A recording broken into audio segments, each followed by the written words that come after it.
Okay, so a common thing that we see in the squat is for some individuals to try to over-initiate with their hips by driving their hips way back in order to try to get a hip dominant squat.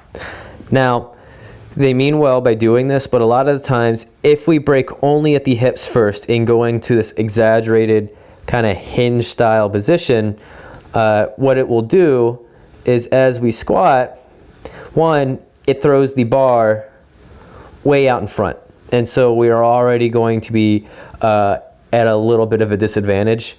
And so in order to self-correct, a lot of times we will have to shift the knees at the bottom. Or what you might see in, as I do in the later rep,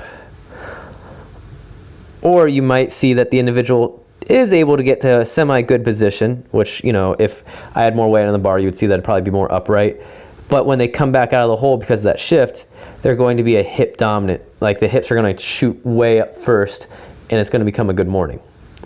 Now, we can still hip dominant squat without this over initiation. If you watch over on the right, I am going to break at the knees and the hips, and I'm going to keep the foot rooted in on the ground. So the really big thing here is to make sure that that foot is staying completely heavy, that the weight on the bar plus just my general center of gravity stays over top of that midfoot. And so as I squat,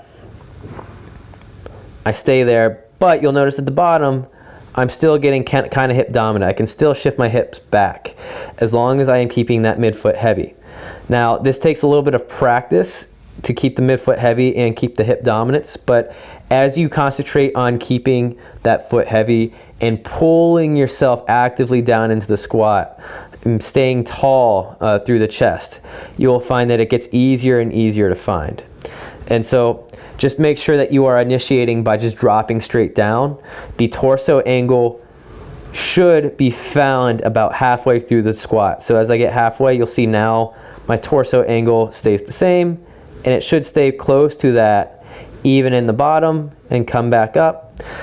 So you'll find that angle naturally during the descent. We don't want to get that angle sooner than later. And so again, I am just going to play these side by side so that you guys can get kind of a good view of the total difference.